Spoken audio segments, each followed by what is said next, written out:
নমস্কার বন্ধুরা, আশা করি বন্ধুরা আপনারা সবাই খুব ভালো আছেন। আমিও খুব ভালো আছি। মমস কিচেনে সবাইকে অনেক অনেক স্বাগত জানাচ্ছি। আজকে একটা দারুণ পায়েসের রেসিপি আপনাদের জন্য নিয়ে এসেছি। সামনে পয়লা বৈশাখ আসছে, সবার ঘরে ঘরে তো পায়েস হবেই। তার জন্য আজকে লাল বাতাসা দিয়ে পায়েসের রেসিপি নিয়ে এসেছি। আমার চ্যানেলে অনেক ধরনের পায়েসের রেসিপি আছে বন্ধুরা, স্কিপ না করে পুরো ভিডিওটা দেখতে থাকুন। সবার জন্য ছোট ছোট টিপস অ্যান্ড ট্রিক্স অবশ্যই আছে প্রতিদিনের মতো।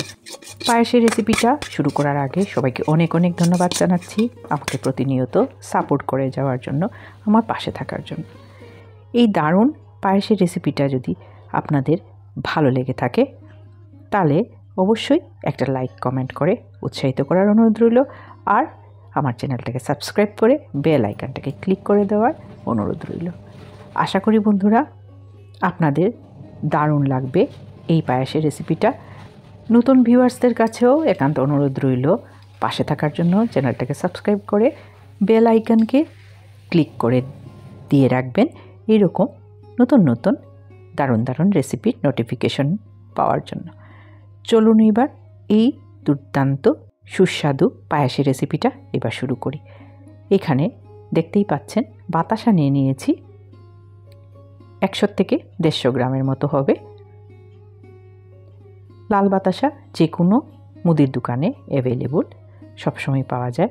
এইখানে 1 কাপ গোবিন্দভোগ চাল আগের থেকে ভিজিয়ে ধুয়ে পরিষ্কার করে জল ঝরিয়ে রেখে দিয়েছি। চালের পরিমাণটা আপনারা বুঝে নেবেন। এখানে বেশ কয়েকজনের জন্য পায়েস হয়ে যাবে যতটুকু চাল নিয়েছি। আর এখানে 2 লিটার লিকুইড দুধ নিয়ে নিয়েছি।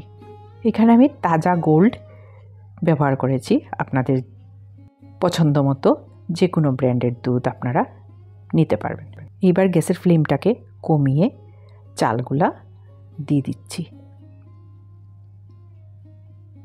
স্টেপ বাই স্টেপ ঠিকঠাকভাবে ফলো করলে পর যে কোনো রান্নাই খুব ভালোভাবে হয়ে যায়, কোনো ঝামেলা ছাড়া। কয়েকটা তেজপাতা দিয়ে দিলাম ফ্লেভারের জন্য। ভালো করে নেড়েচেড়ে দিচ্ছি। আর এখানে আমি গুঁড়ো দুধ 1 বাটি নিয়ে নিব, যাতে পায়েসের স্বাদটা দ্বিগুণ বেড়ে যায় তার জন্য। এখানে 100 গ্রামের মতো গুঁড়ো দুধ নিয়ে নিয়েছি। একটু গরম জল, হুমলি গরম জল দিয়ে ভালো করে দুধটাকে দেখুন লাম্পসগুলা ছাড়িয়ে নিচ্ছি। এইবার মিশিয়ে দেব। আবারও গ্যাসের ফ্লেমটাকে কমিয়ে দিলাম একদম। পায়েস রান্না করতে বসালে পর সামনের থেকে কিন্তু সরা যাবে না।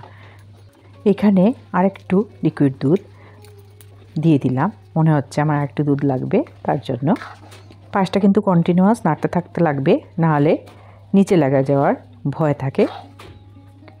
দুধটা দেখুন একদম ঘন হয়ে আসছে। এবার আমি চালটাকে চেক করে নিচ্ছি যে ভাতটা কতটুকু একদম পারফেক্টভাবে হয়ে গেছে। এর থেকে বেশি ফুটাবো না, নাহলে ভাতটা পুরো চালটা ভেঙে যাবে। এরকম গোটা গোটা থাকতে লাগবে। গ্যাসের ফ্লেমটা আবারও কমিয়ে দিলাম। এইবার প্রয়োজন মতো বাতাসাগুলা দিয়ে দিচ্ছি। বাতাসা দিয়ে কিন্তু নাড়তে থাকবো, নাহলে আবার বাতাসা নিচে গিয়ে চিপকে যাবে।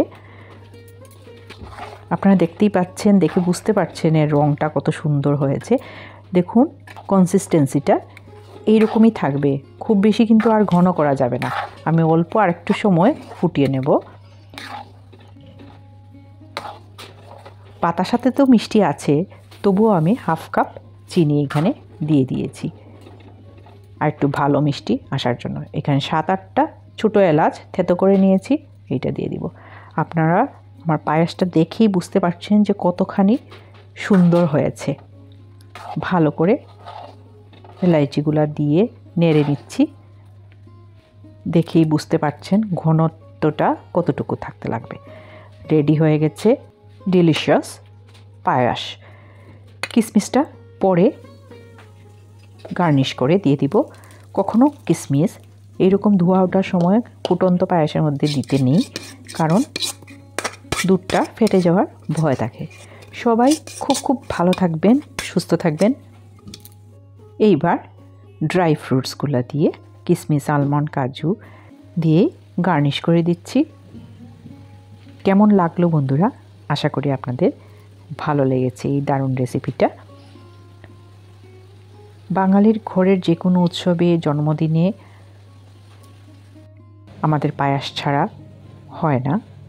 আজকের ভিডিওটা বন্ধুরা এই পর্যন্তই। আরেকটা খুব ভালো রান্না নিয়ে খুব তাড়াতাড়ি অবশ্যই আপনাদের সাথে দেখা হবে। আশা করি বন্ধুরা আপনাদের ভালো লেগেছে। সবাইকে আবারও অনেক অনেক ধন্যবাদ জানিয়ে ভিডিওটা শেষ করছি। আপনারা অবশ্যই কমেন্ট করে জানাবেন কেমন লাগলো, আর বন্ধুদের সাথে অবশ্যই শেয়ার করে দেবেন। ধন্যবাদ সবাইকে।